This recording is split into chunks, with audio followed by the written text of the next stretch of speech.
Alright guys, this is the Dell XPS 9300 laptop. I've been using it for a little over 2 weeks now and I wanted to share my thoughts of it with you. As a bit of context, my past 2 laptops have been Dell XPS 13 models. I own and still have the 73902-in-1, which is pretty much the convertible counterpart of this. And I also had owned the Dell XPS 9370, which I upgraded from originally because it only had 8GB of RAM. Overall though, this 2020 model is the best of the lot, but it still suffers from some minor issues, some gripes that I have that I've experienced on my past Dell XPS models that I wanted to share with you guys today.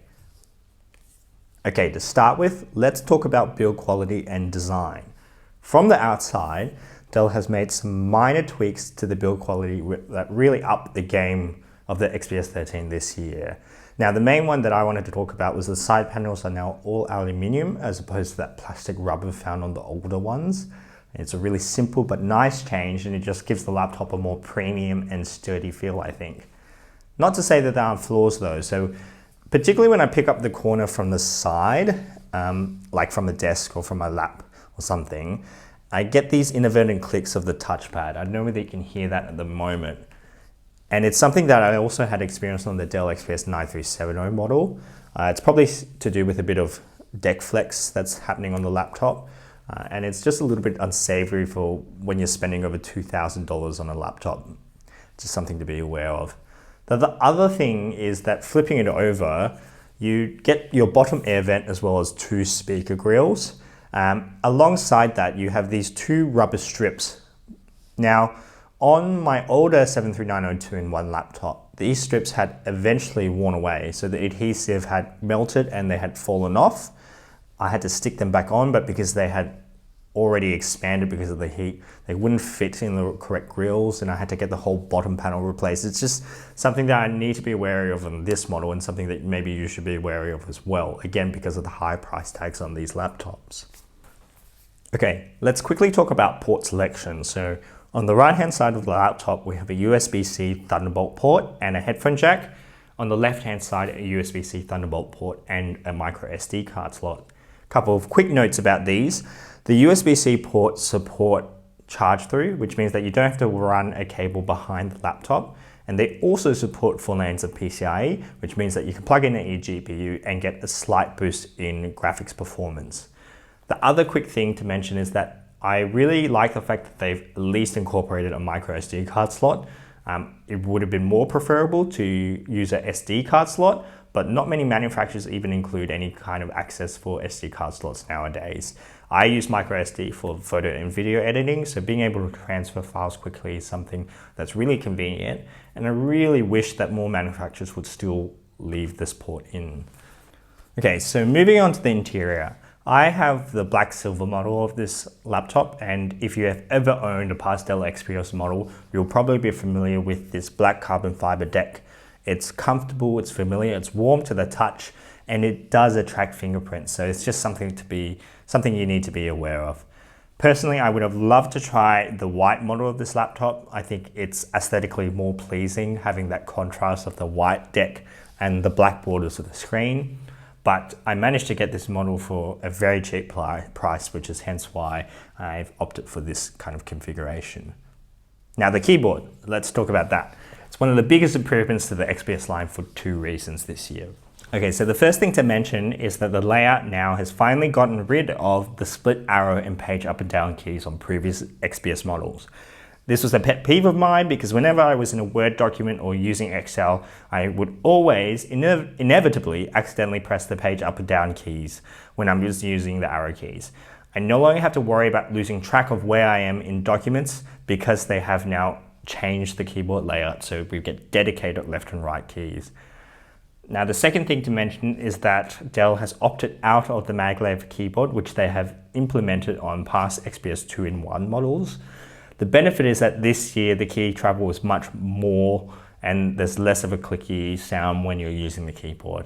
I don't think that this was going to be an issue for me when I was using the maglev keyboard, but having transitioned now to the standard type of keys, I think that it's much better, it feels more comfortable to use, and I type more quickly, and who doesn't want that? Now, the keyboard lighting also on the 9300 model, it's much brighter than that of the 2-in-1, and I'm not sure why that is. Maybe they've incorporated brighter LEDs this year. Anyway, it's something to mention. Below the keyboard, we have the touchpad, and I have no complaints. All my past Dell XPS laptops have had great touchpads. They're probably up there with the best in terms of the Windows range, but they're not quite up there with the Mac. And I say that mainly because of the fact that whilst it is glass and whilst it's smooth, I feel like the window transitions are not as quite as smooth as that of the Macs, but who knows? It's up to you to decide. Okay, it's time. Let's talk about the screen. On this year's model, as well as on the 2-in-1 from last year, Dell now incorporates a 16:10 aspect ratio display. Previously, it was 16:9, so you wouldn't be able to have as much vertical space as you would on this new laptop now. And it also means that they've managed to slim down the bezels even further. So in those previous models with the 16:9 screens, you would have a large bottom chin with the Dell logo and with a webcam. They've actually managed to do away with that so that you have symmetrical borders for the screen. It makes for a more immersive experience and it looks more premium.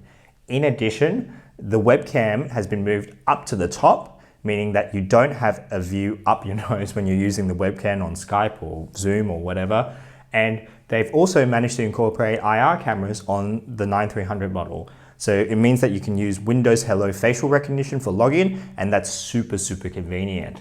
If you have the 2-in-1 model, you won't get the IR cameras. The webcam's still in the same place, but you do have the fingerprint scanner there available for you. The fingerprint scanner is also here on the 9300 model. It's up in the top right corner of the keyboard.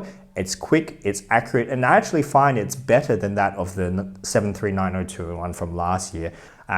Other key things to note about the screen itself is that it comes in a 1080p model without touch, with touch, and a 4K touch screen.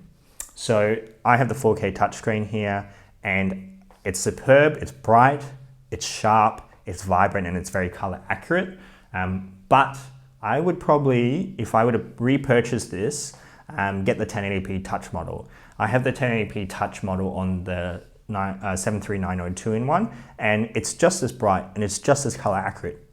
The only bad side of that is that it's not as sharp, but I'm finding that because of the brightness, because of the color accuracy, I don't actually mind the lack of sharpness compared to the 4K model, and I prefer it because of the fact that you get better battery life. On my past 73902 I was getting around 8 to 10 hours of battery life if I was using it at medium brightness, light browsing, the occasional YouTube video, and the occasional Word document. On this model, doing the same kind of thing, and with the resolution lowered to QHD+, I get around 6 to 7 hours, and that's not too bad. I actually thought I was going to get worse because of the fact that the screen draws so much power with the higher resolution and everything, but it wasn't too bad. And so you do have to note that if you're going to get the 4K display, it's going to hit the battery life, but it's not as bad as what other models have been in the past. So in terms of performance, I have the i7 10th gen quad-core processor, and I also opted for 16 gigabytes of RAM and 512 gigabytes of SSD storage. Now, the 10th gen i7 processors have a slight increase in multi-core performance compared to the previous 8th gen processor, but it's not significant enough that you will notice a real world usage difference. So I wouldn't upgrade for that reason alone. The reason why I would upgrade, however, is that the i7 processor now integrates itself with Iris Plus graphics, and the graphical performance on this laptop is slightly better so that you can play some light to medium games without too much hassle. Obviously though, if you add in an eGPU, you'll get a significant boost, and I've seen that after using my 3GB GTX 1060 on this. It performs quite well. Fan noise and temps are well controlled, so CPU and GPU core temps generally don't rise above 90 degrees for an extended period of time, and the fan noise during load is not too irritating and it's not too loud. The SSD, I will also mention, it's user upgradable. It's an M.2 PCIe slot. The RAM is soldered on, unfortunately. Do note that on the previous 2-in-1, you can't upgrade the SSD, unlike on this model. So I've probably said too many good things about this laptop, and you're probably wondering what are the issues. So some of the things that I've come across with on this laptop as well as past Dell XPS laptops I've owned include, for one, the ones with the 4K resolution displays tend to suffer from frame rate drops whenever I use the Windows gesture navigations. And I don't understand why that still is. Because of the fact that it's 2020, I feel like Windows 10 should be able to handle high resolution displays, and we have the processing and the graphical performance to be able to cope with it, but it just seems to not on Windows laptops for whatever reason. Now, the other thing that I mentioned is that compatibility issues with drivers and the components that Dell uses seem to plague all their laptops. So far, the ones that I've owned at least. Things that I've come across with already include the Bluetooth suddenly not working, the speakers suddenly not working. I've had issues with HDR on this laptop where there's terrible color banding for whatever reason. Sometimes my brightness keys will suddenly stop working and I would have to go into the settings, the control panel, and use the slider to be able to change my brightness settings. And oftentimes these don't have a fix. Like I would have to restart the laptop and they work again and then they don't work again.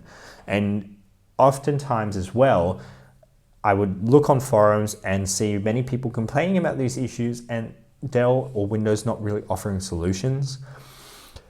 It bogs down the experience, because I think that if I were to give this laptop to, say, my mum or my sister, who aren't very tech savvy, they would get frustrated easily and they wouldn't look for solutions because of the fact that they're not readily available. You have to go searching through forums, you have to know Windows like the back of your hand to be able to fix them. It's not very intuitive. It leads to a very degraded user experience. And I think these kind of problems, that's why you see people use MacBooks nowadays, because they know that if they get a MacBook, they're gonna get reliable performance. They're not gonna come into issues with some random driver compatibility problems, random freezes, random blue screens. It's just something that for some reason Apple manages to do fine, and for some reason Dell doesn't and Windows doesn't. The other thing that I mentioned is that the speaker quality, whilst it's better than the 2-in-1, it's louder. I mean, it has more bass. The high-pitched vocals though tend to still rattle the keyboard and you tend to get this weird vibrating sound. So something to be aware of. The MacBooks definitely just blow this out of the water still. So by the time you're looking at the retail prices of the Dell 9300, you're probably also wanting to compare it with the MacBook Pro's price, particularly with the new one, given that they've now upgraded the keyboard to the Magic Keyboard. Now, the things that I'd say is the MacBook itself, it's going to be a little bit heavier, but with that you get better build quality, you get an equally good screen in terms of resolution as well as brightness and color accuracy.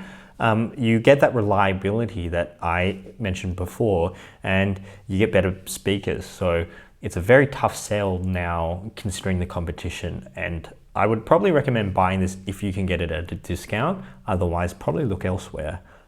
Anyway, that's it from me. Thanks for watching, guys. If you have any questions, any comments, please leave them below, and I'll see you guys in the next one.